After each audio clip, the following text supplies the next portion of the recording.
Hidup Sehat, berjumpa lagi dengan saya Dr. Tengku Anissa dan rekan saya.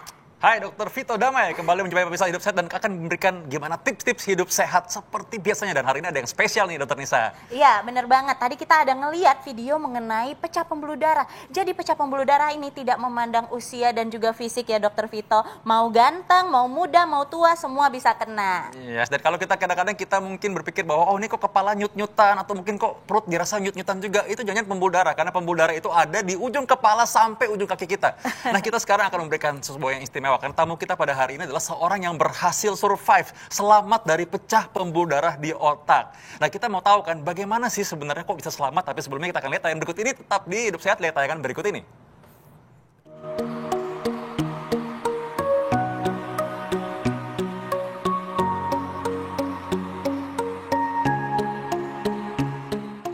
Pembuluh darah memiliki peran penting dalam memasok oksigen dan nutrisi ke seluruh tubuh. Adanya gangguan pada pembuluh darah dapat meningkatkan risiko pembuluh darah pecah yang berakibat fatal. Salah satunya jika pembuluh darah di otak pecah.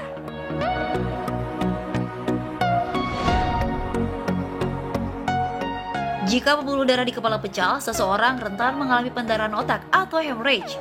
Ada banyak faktor pecahnya pembuluh darah di otak, antara lain hipertensi, cedera kepala berat, tumor pada otak, kelainan pembuluh darah, dan pelebaran dinding pembuluh darah.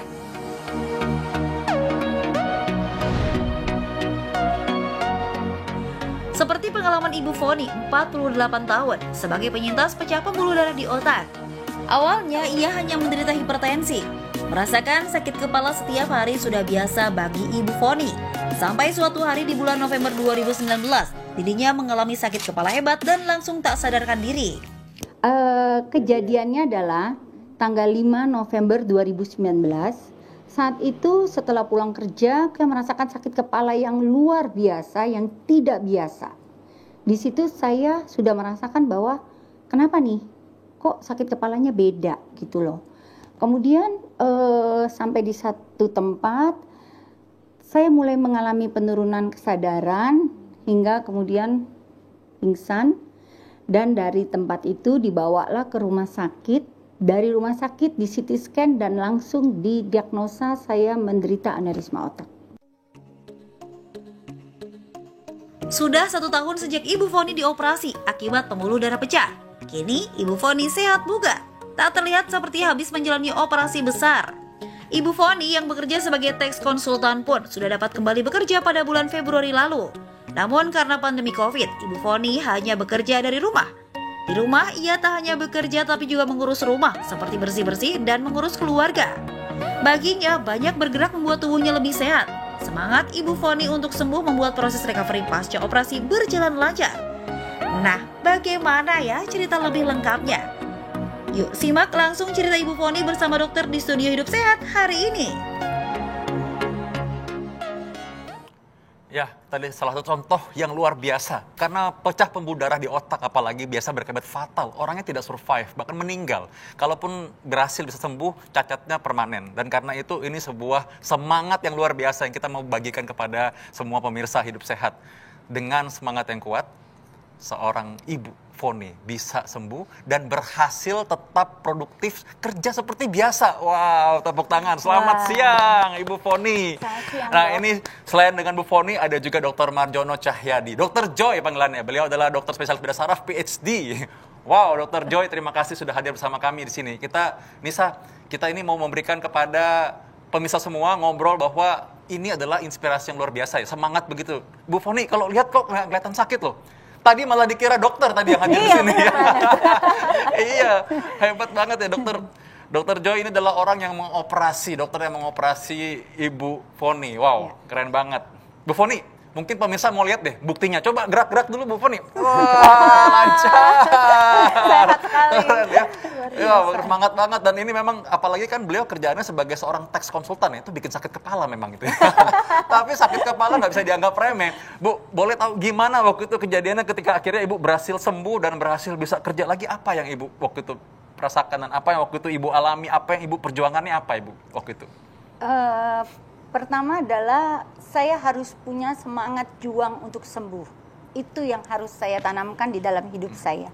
Dari situ saya juga ikut apa yang sudah dianjurkan oleh Dokter Joy, rajin minum obat, dan juga banyak berlatih. Berlatih. Berlatih itu dalam arti gini, saya tetap melakukan aktivitas seperti biasa, ya kan, melakukan kegiatan seperti biasa, sehingga pelan-pelan tuh terbiasa tubuh kita untuk tetap bergerak gitu loh. Oke, Ibu, jadi waktu itu apakah sempat mengalami koma, Bu? Ya, saya sempat mengalami Berapa lama, koma. Bu? Kurang lebih ada 2 minggu ya dok ya. Wah, 2 minggu ya. 2 minggu itu bukan waktu Wow, yang wow, wow. sebentar Iya, ya, iya, Dokter benar, Vito benar. ya. Nah, setelah melakukan operasi itu, apakah memang ada yang berkurang fungsi gerak ataupun bicara yang Ibu rasakan? Setelah habis operasi, saya merasakan lemas tubuh. Itu benar-benar lemas sekali. Tapi di rumah sakit ada fisioterapi Oke. dan harus dilatih. Harus Jadi dilatih awalnya ya. sempat lemah ya mungkin dokter. Ini saya mungkin sempat lemah apa bagaimana Ibu waktu di awal itu? Awalnya apa yang Ibu rasakan ininya? Tubuh saya yang sebelah kanan itu agak susah dalam bergerak. Agak sulit awalnya. Jadi itu Iya. berarti Ibu waktu awal berjuang sempat berpikir nyerah aja deh, udah malas lah gitu. Oh, bagusnya tidak. Nggak sempat begitu ya? Enggak, Tetap. saya malah semakin semangat untuk terus berlatih untuk sembuh. Wow. Wah, luar biasa. Nah ini kalau gitu memang ini kita harus tahu, pemirsa harus diberitahukan juga apa penyebab asalnya kenapa pembuluh darah di dalam kepala otak Ibu Foni bisa pecah. Dokter Joy bisa menjelaskan apa yang waktu itu terjadi secara medis? Ya, untuk Ibu Foni itu ada gelembung pembuluh darah kayak bisul. Nah itu penyebabnya adalah penyakit tekanan darah tinggi. Nah itu sewaktu-waktu karena dia gelembung tipis, dia bisa pecah. Nah itulah yang menyebabkan kondisi Ibu Foni kemarin sempat koma. Jadi waktu itu yang terjadi, apa yang dilakukan ketika terjadi seperti itu harusnya? Orang langsung ke rumah sakit, berapa lama waktunya, cepatnya berapa lama, nolongnya gimana kalau tiba-tiba orang seperti itu? Asap, As soon as possible. as soon as possible. Ada waktunya nggak sih golden hours-nya gitu, Dok? Tidak 2 ada. menit atau berapa? Asap. Begitu ada tanda pembuluh otak pecah, secepat mungkin harus dibawa ke dokter rumah sakit untuk kita pastikan kondisinya ini mengancam nyawa atau tidak. Oke, Harus kalau cepat. untuk Bu Foni sendiri waktu itu dari hilang kesadaran, kan terjadi hilang kesadaran, sampai dengan dibawa ke rumah sakit itu memakan waktu berapa lama, Bu Foni? Terus siapa yang menyadari pertama? Keluarga, karena saya sudah merasakan sakit kepala yang hebat, yang luar biasa, yang tidak pernah saya alamin saat itu. Jadi seiring dengan waktu, beberapa menit kemudian saya langsung mengalami penurunan kesadaran. Dari situ langsung keluarga membawa ke rumah sakit untuk diambil tindakan. Berarti memang ini udah sering sakit kepala. Nah ini kan sakit kepala seringkali orang juga bisa merasakan seperti itu ya. Kadang-kadang orang sakit kepala juga kayak misalkan lagi nunggu akhir bulan, kan? Atau mungkin nunggu apa yang turun. Nah orang sakit kepala makin sering sekarang. Nah bagaimana tuh kita bisa membedakan antara sakit kepala yang biasa atau sakit kepala yang bisa berakibat fatal seperti yang Ibu Foni rasakan ini? Apa yang kita perlu lakukan, apa yang kita bedakan? Sesaat lagi, yang kemana-mana tetap di Hidup Sehat. Iya, pemirsa Hidup Sehat, itulah dia tayangan tadi mengenai perbedaan antara saraf dan juga pembuluh darah. Ternyata beda ya, jangan disamakan. Nah, bahasan kita tadi nih, ini ada mengenai sakit kepala, itu jangan diremehkan. Benar ya Bu Foni ya? Jadi Bu Foni ini kemarin kerap merasakan sakit kepala, tapi ada titik di mana sakit kepalanya itu rasanya luar biasa sakit sekali. Seperti apa sih Bu rasanya dan perbedaannya? Sakit kepalanya itu seperti kita dipukul oleh batu besar gitu loh. Wah. Sakit sekali. Sakit sekali ya, Ya. Bu ya. Dan itu terjadinya sakit kepalanya tuh sering berulang-ulang gitu. Untuk sakit kepala yang seperti biasa itu berulang-ulang. Tapi kalau yang sakit sekali itu pas kejadian. Oke, nah Dok, Ya. jadi kan ini Bu Foni merasakan sakit kepala yang terus-menerus ya. Jadi gimana sih supaya pemirsa juga tahu gimana sakit kepala yang kita nih udah harus, oh ini harus diwaspadai nih, ini harus diperiksakan ke dokter. Itu gejalanya seperti apa, Dok? Nomor 1, sakit kepalanya itu mesti berulang. Oke. Sudah minum obat, tetap berulang. Yang kedua, kalau makin berulang, makin bertambah hebat. Oke. Jadi makin sakit. Nah, yang ketiga, sifat sakit kepalanya mendadak seperti yang dirasakan Ibu Foni. Seperti ada sesuatu yang pecah, seperti ada kepalanya dipukul batu. Seperti itu. Ya. Nih, Dokter Joy, ini kan tentu ketika sedang mengoperasi ini kan tadi kita tahu bahwa ini bisa antara hidup dan meninggal ya. Orang kan bisa tiba-tiba meninggal dengan kondisi seperti ini. Ya. Nah, waktu ketika menangani kasus Bu Foni ini, waktu itu Dokter Joy ada melihat penggenangan darah atau bagaimana yang mungkin pemirsa bisa membayangkan sebenarnya seberapa seramnya dan bahayanya sebenarnya penyakit ini. Ya, memang untuk penyakit seperti Bu Foni itu otaknya terendam oleh darah. Jadi begitu kita buka selaput otak itu semua sudah terendam. Dan tentu sulit sekali untuk mencari sumber yang tadi kita bilang meletus itu. Iya. Ya, nah itu menjadi tantangan tersendiri dan memang seperti yang Dr. Vito bilang, itu challenge-nya sangat tinggi, risiko hidup dan mati sangat tinggi di sana. Waktu Bu Foni waktu itu bagian mana yang kelihatan ada bagian peredaran darahnya yang memang kelihatan semacam tergenang oleh cairan darah itu ya. Ini biar para penonton masyarakat tuh bisa membayangkan ini apa sih sebenarnya yang terjadi dengan penyakit ini gitu. Kok bisa bahaya sekali? Ya, jadi begitu pembuluh darah yang melembung itu pecah, darah akan keluar terus, Dr. Vito. Merendam otak sampai pada satu titik mungkin membeku. Tapi pada saat itu, kalau otak sudah terendam oleh darah, kondisinya menjadi berisiko fatal, sangat tinggi. Nah, itulah yang terjadi, kenapa bisa terjadi pecah seperti itu. Nah, jadi memang waktu itu memang ketika kalau terlambat sedikit saja tentu hasilnya akan lain ya, berbeda ya. Yes. Dan waktu itu kalau misalkan dokter bisa kasih tahu kepada pemirsa apa sih gejala yang paling awal ketika orang sakit kepala yang hebat tadi itu? Mungkin ada yang lain kan muntah proyektil dan lain-lain, Dr. Joy. Ya, seperti yang dialami oleh Ibu Foni itu khas sekali. Semua buku menuliskan seperti itu. Tiba-tiba sakit kepala yang hebat sekali. Nah, kadang-kadang bisa diikuti oleh matanya silau. Oke. Mual muntah, kejang-kejang. Nah, kalau nggak beruntung, itu bisa langsung jatuh sampai koma. Nah, itu. Jadi Bu Foni ini luar biasa Dokter Nisa ya. Iya, benar bisa banget. sampai bisa sekarang kayak gini. Coba Bu Foni, Coba lihat. coba gimana Bu Foni? Ayo Coba. dong, Bu.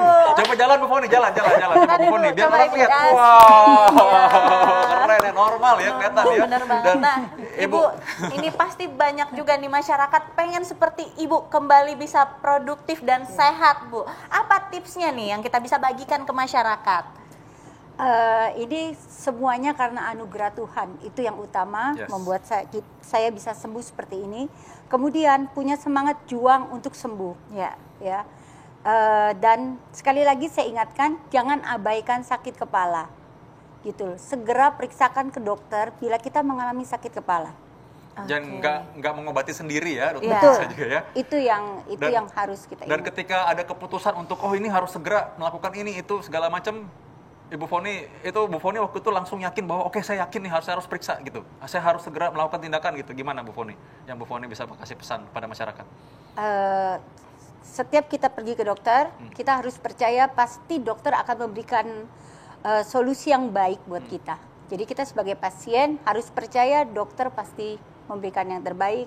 Jangan pernah takut ke dokter, utarakan apa yang kita rasakan kalau kita pergi ke dokter. Ya, Oke. jadi Nah, harus Bu cepat. Foni, ini kan bagaimana dengan pola hidup Ibu kan terlihat sangat segar sekali ya. Pola hidup Ibu saat ini gimana, Bu? Apa yang Ibu lakukan? Apakah masih minum obat? Apa gimana? Minum obat itu pasti harus dan teratur tertib ya, itu pasti. Kemudian banyak bergerak dalam arti olahraga, ya. Kemudian aktivitas di rumah sehari-hari itu kan juga bergerak, dan ingat pola makan yang bagus. Wow, itu dia. Makanya kadang-kadang orang minum obat itu merasa dia, aduh dok saya takut kecanduan obat. Siapa yang bilang kecanduan? Itu obat itu sudah menjadi teman. Seperti kalau kita merawat mobil antik, ada dong treatment-treatmentnya kan, biar dirawat dan semakin baik. Nah itulah yang dilakukan oleh Bu Foni, sehingga akhirnya Bu Foni tetap menjaga supaya tekanan darah tetap turun, tetap normal, supaya nggak terjadi pecah lagi ya. Ya. Ini Dr. Joy, ini bagaimana caranya supaya masyarakat ini tentunya udah tahu nih ya betapa ini menyeramkan sekali ya. Bagus pasti mencegah daripada harus mengobati. Ini kan bisa menjadi penyakit yang turunan atau bawaan juga ya maksudnya ya. Benar. Jadi nah bagaimana kita mendiagnosisnya di awal sebelum terjadi pecah duluan gitu. Nah, itu ada beberapa faktor risiko, Dr. Vito. Faktor risiko yang paling bahaya, yang paling sering terjadi adalah penyakit tekanan darah tinggi. Iya. Nah, itu yang harus ditangani. Yang kedua, bagi Anda yang sudah usianya di atas 50 tahun, harus lebih aware, harus lebih hati-hati terhadap pola hidup dan diet, cara makan. Yang ketiga, riwayat keluarga. Ada nggak keluarga yang mengalami stroke juga, stroke pendarahan. Yang keempat, nah ini penting nih, merokok. Merokok.